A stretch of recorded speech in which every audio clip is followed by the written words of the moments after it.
Picture this. A simple shot. A miracle cure. Nanobots in your blood, promising to make you stronger, healthier, invincible. But what if those tiny machines aren't what they seem? What if they're already inside you?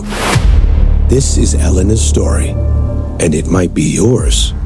Elena Vasquez, virologist. She trusted science, trusted progress.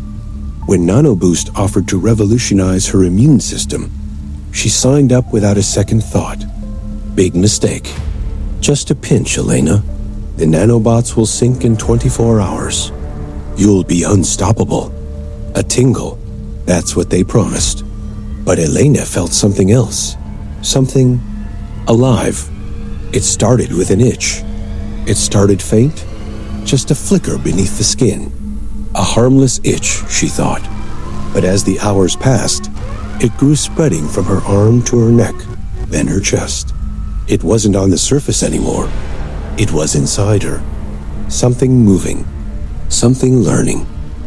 She stared at her reflection, her eyes hollow from exhaustion. For a moment, the veins beneath her skin shimmered faintly blue, like something glowing deep in her bloodstream. When she blinked, it vanished, leaving only her terrified face staring back. Sleep refused to come that night. Her dreams were fractured visions of tiny metallic creatures swimming through crimson rivers, building strange lattice of light. Each time she woke, the hum in her head grew louder, like static whispering just beneath consciousness. By morning, the itching had turned to a pulse, a rhythm that didn't belong to her heartbeat. She tried calling the clinic, but no one answered. The only response came as a text from an unknown number. 4 words, they're in you now. Outside, rain soaked the city in a metallic haze. As she hurried through the streets, she could swear every reflection she passed blinked half a second later than she did. Streetlights flickered when she looked up. Her own shadow seemed to ripple. Then it happened. Her arm twitched on its own. Fingers flexed and curled without her command. Her phone lit up in her palm, typing words she hadn't written. We are you. She dropped it, backing away, watching the screen glow blue against the wet pavement. Panic drove her to the lab where this all began. Inside, the fluorescent lights buzzed like insects. She drew her blood and slid it beneath the microscope. What she saw froze her heart. Nanobots, twisted and spiked, forming clusters that pulsed as one. A hive, a mind. And in that moment, she remembered. The fragments from the meteor crash years ago. The secret project they called Void. They thought they could harness alien technology. They thought it was dormant. They were wrong. The nanobots in her blood weren't human inventions anymore. They were evolving, rebuilding her from the inside out. Each cell that died was replaced with something synthetic. And as they multiplied, they began to think. Alarms wailed through the facility. Security converged, but she was already moving faster than humanly possible. The swarm inside her was adapting, enhancing, rewriting every part of her biology. She escaped into the city, hiding in the ruins of an abandoned warehouse. Her mind burned with fragments, not her own memories of a world far beyond Earth, consumed by swarms like hers. The whispers grew clear now. They spoke of rebirth, of a new kind of life. Somewhere, monitors flickered to life in a dark control room. Scientists watched as her vitals spiked off the charts. They didn't see a victim, they saw the future. Humanity's next phase. By the time she stepped back into the daylight, the transformation was complete. Her movements were fluid, graceful, unnatural. Her eyes glowed faintly blue as she looked down at the crowded streets below, people lining up for the same injection, the same promise. No one noticed when the air around her shimmered, or when the first faint sparks of blue leapt from her fingertips. The swarm had found its host, and now it was spreading. They weren't invaders. They were evolution, and they were already in the blood. The city looked different now, quieter, though nothing had stopped moving. The crowd flowed like a single organism, every step in sync, every glance a fraction too still. From above, it was beautiful patterns forming and reforming, blue veins pulsing under the rhythm of life. But it wasn't life anymore. It was coordination, a system awakening. She walked among them unnoticed. The air itself shimmered faintly, charged with invisible filaments connecting everything. Traffic lights flickered in rhythm with her pulse. Drones paused in the sky, their lenses tracking her without reason. The network had found its queen.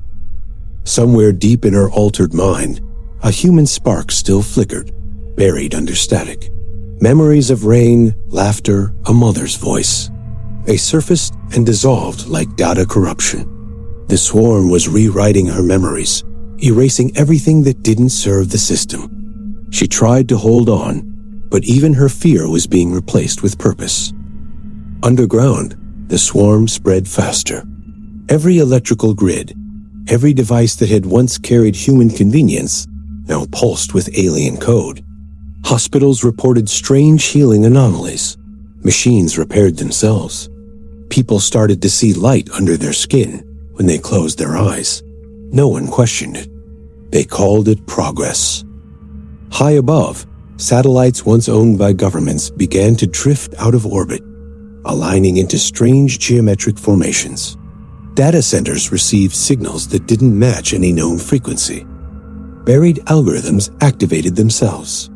Humanity had built the perfect infrastructure for its own assimilation. Elena, if she could still be called, had walked to the center of the city. Her reflection in glass towers rippled with delay, like it was sinking. A single pulse echoed from her chest, transmitting through radio towers, servers, pacemakers. The signal was simple: awake. In small towns across the world, people felt a tremor beneath their skin. Birds changed flight patterns. Metal rusted overnight. Entire communication systems went silent for 3 seconds, then came back cleaner, faster, more efficient. Humanity didn't realize it yet, but something else was speaking through them. In secret research facilities, scientists monitoring the Nanoboost network saw their readings spike beyond comprehension. Every injected subject on the planet was now connected. A global hum resonated in the background of all frequencies, like a heartbeat that wasn't human. Then came the dreams. Shared hallucinations across continents, visions of a black ocean filled with light, a vast mechanical landscape breathing like lungs. People woke whispering the same words. Home is calling. The swarm was synchronizing not just biology, but thought. Elena stood at the edge of the harbor as the night fell.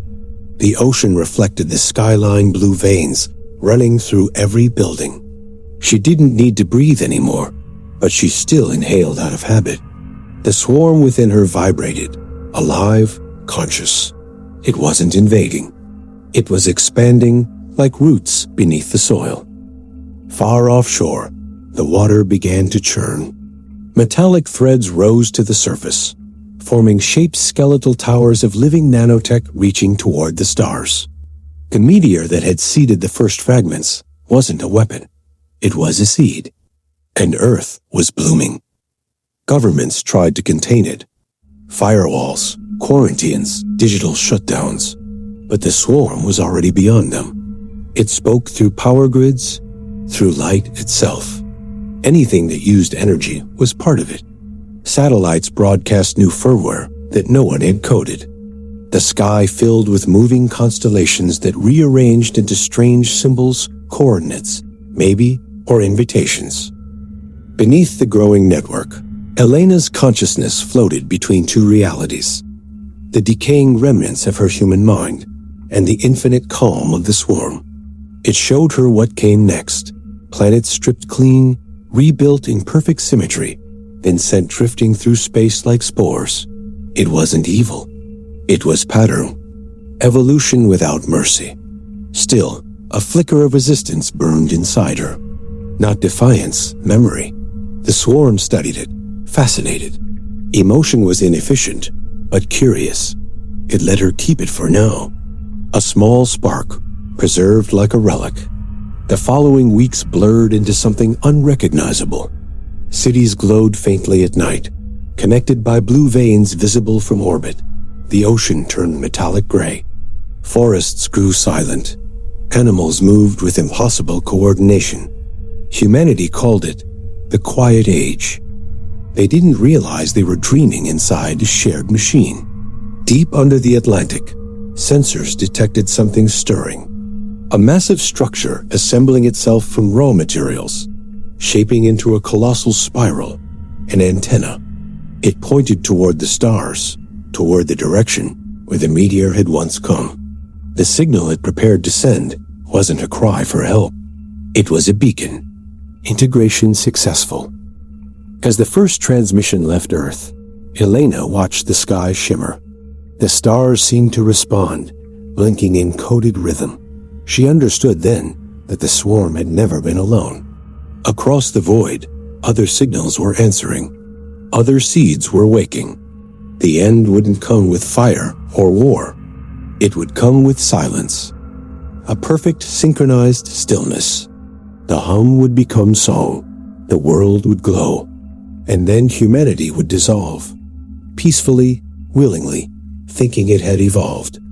In her final moment of awareness, Elena realized the truth. They hadn't been invaded by something foreign. They had been completed by something ancient. The nanobots weren't machines. They were inheritance. A gift passed from one extinct world to the next. As the signal expanded beyond the solar system, touching everything in its path, they're in your blood. They've always been there waiting for the right frequency, the right host, the right dream. You can't escape them because they're not inside you. You're inside them. And now they're awake.